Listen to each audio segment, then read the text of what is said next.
ここが好きだよ日本人へようこそ。工芸品や民芸品など、日本には伝統的な技法を用いた芸術作品が数多くあります。海外からも注目されており、お土産として買う外国人の人もいるなど、その人気はとても高まっています。世界に誇れるほどレベルが高い日本の芸術ですが、そんなレベルの高い芸術を街の中でも体感できる場所があるのはご存知でしょうか。今回は海外の人が日本に来て驚いた日本の芸術作品を紹介したいと思います。美術館でもお土産屋さんでもなく、一体どのような場所で海外の人が日本の芸術に感銘を受けたのでしょうか。こんにちは、私はアメリア。イギリスのオックスフォード出身の25歳よ。地元の大学を卒業して今は製薬会社に勤めているわ。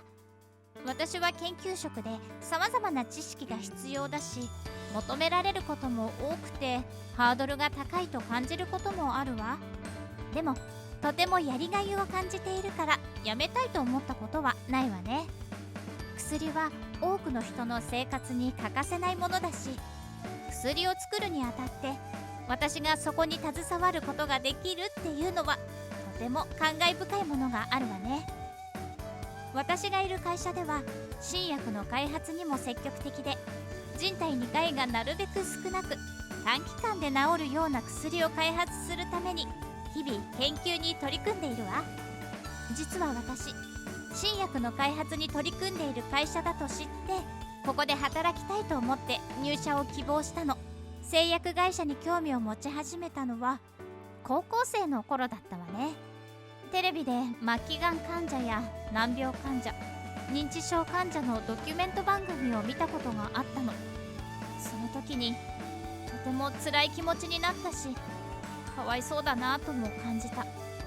かわいそうとか簡単な言葉で済ませちゃいけないのだろうけど、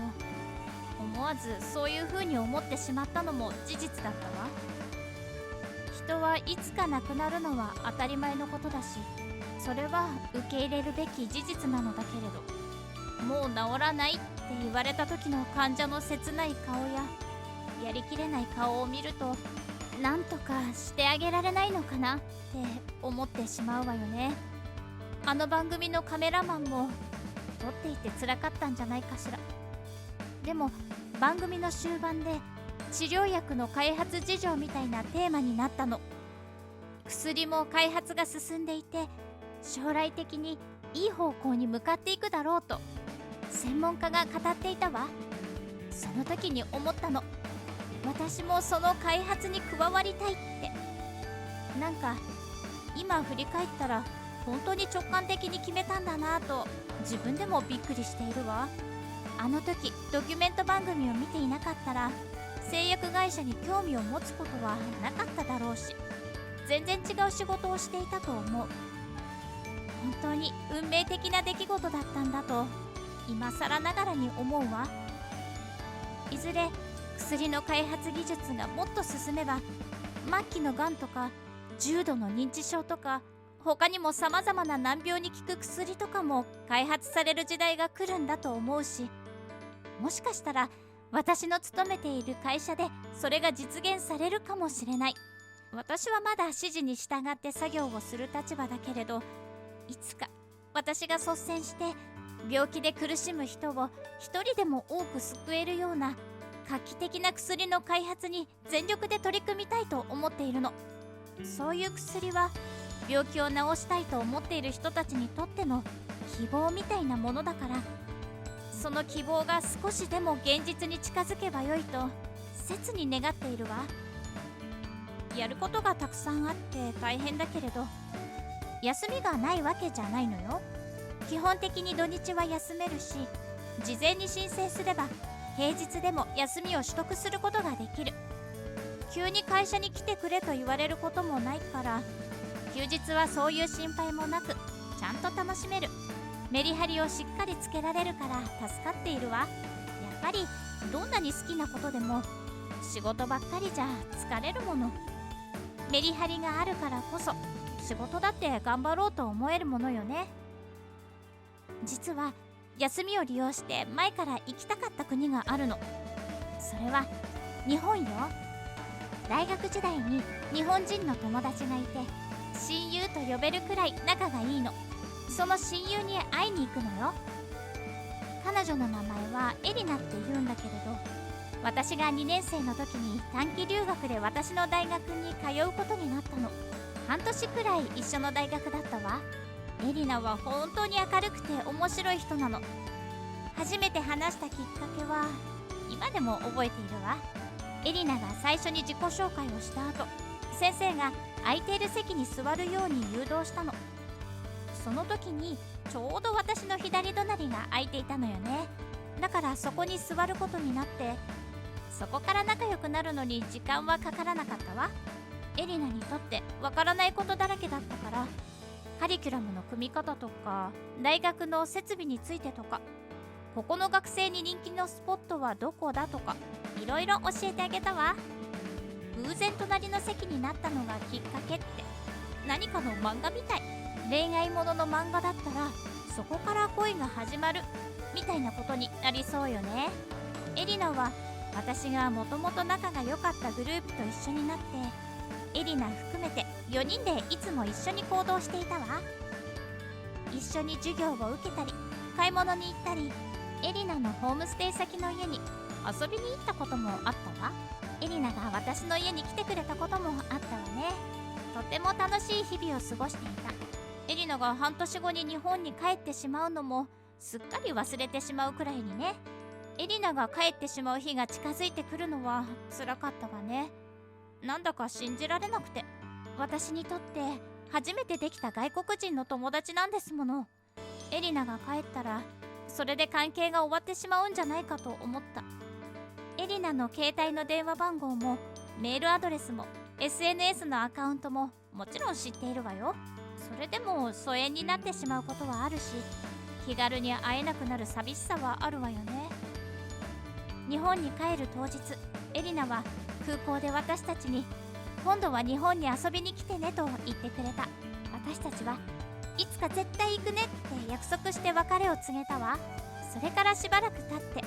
日本に行けるタイミングがようやく出てきたの。せっかく会うんだから数日は滞在したいじゃない。土日含めて4日間の休みを取ることができたのは本当にラッキーだったわ。これは日本に行く絶好のチャンスだと思った。エリナにも連絡したらとても喜んでくれた。土日は空いているから会えるよって言ってくれたわ。初日の金曜日は移動で時間を使うし疲れているかもしれないから、2日目と3日目に会えるのはとてもちょうどよかった。移動で疲れている顔をエリナに見せるのはなんだか申し訳ないと思ったからね。そしていよいよ旅行当日、私にとって初めての日本。飛行機の長旅を終えて東京の空港に降りた私は東京の人の多さに驚いたわ。東京って面積が小さいのに、あの小さい場所に約1000万人の人たちが住んでいるそうじゃない。さすが首都って感じよね。日本に来て最初の驚きは空港が綺麗ってことね。ゴミも落ちてないし、床も壁もピカピカ、トイレも綺麗で使いやすかったわ。使う人のことを考えているのってとても大切だし素敵なことよね。初日は空港からホテルにバスで移動して終了だった。一日あっという間って感じだったけど、次の日はエリナに会えるから楽しみだったわ。ちなみに一緒のグループだった他の友達2人も誘ってみたんだけど、なかなか都合が合わなくて難しかったわ。そうよね。近所の買い物でさえ都合が合わないことがあるんだから、旅行じゃなおさら難しいわよね。次の日、私はエリナとホテルに近い駅で待ち合わせをした。私は集合時間の5分前に駅に着いたけど、エリナはもう来ていて嬉しくて思わず声を上げてしまったわ。エリナも私に気づいて笑顔を見せていたわ。なんか全然変わってなくて安心したわね。最後に会ったのが大学2年生の終わりくらいだから、そこから5年ぶりくらいの再会になるのよね。エリナも私のこと変わってなくて安心したって言ってくれた。お互い変わってないから、なんか大学時代に戻ったみたいで、とても懐かしくなったわ。さまざまな観光地を見て回った後、そろそろお昼ご飯を食べようかって話になった。エリナがおすすめする和食レストランがあるって言うから案内してもらったの。飲食店がたくさん並ぶ通りに入った時、入る予定のレストランが数メートル手前から見えたんだけど、その時にちょっとびっくりしちゃったことがあって、入り口付近にショーケースがあるのが見えたんだけど、その中に料理が入っているの。天ぷら定食や海鮮丼にお寿司、うどんにそばまで容器に盛られた状態で並べられていた。どういうことって思ったわね。ショーケースを横目にエリナと一緒に店内に入ったけれど、私の中で疑問は消えなかった。なぜショーケースに食べ物を入れているの？入れっぱなしじゃ冷めるし、ほこりもかぶって不潔じゃないって正直思った。あの料理は後で誰か食べるのかしら。そういえば飲食店じゃバイトの従業員用の食事でまかないというものがあるって聞いたけど、まさかああいう状態のものを食べさせてるんじゃないわよね。そんなことしたらバイトの人がかわいそうだわ。そのことを正直にエリナに話したかったけど、店内だからそういうことを言うわけにもいかない。でもあのショーケースの料理をもう一度見てみたい。さっきはちらっと見ただけだったから、今度はしっかり見て確かめたいと思った。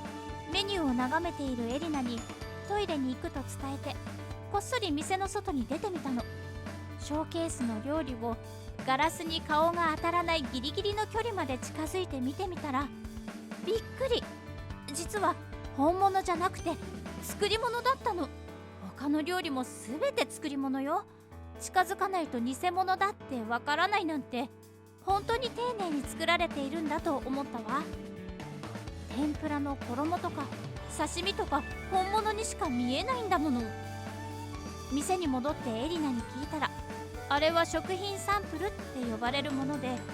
日本では食品サンプルを置いているレストランが多いらしい。日本には食品サンプルを作っている工場もあるみたいで、私は食品サンプルにすごく興味が出てきたわ。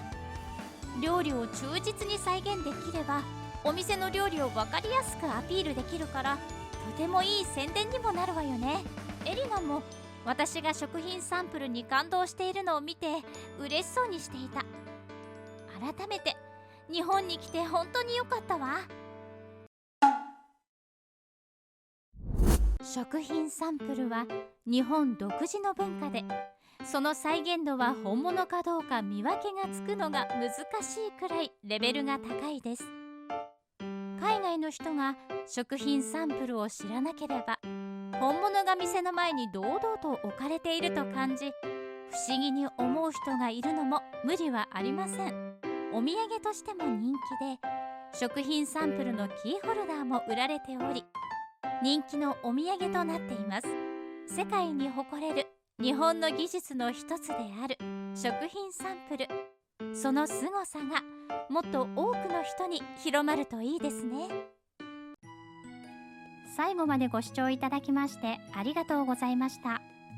視聴者の皆様のご意見ご感想をコメント欄までお寄せください。もしよろしければ高評価やシェアしていただけると嬉しいです。それではまた次回の動画をお楽しみに。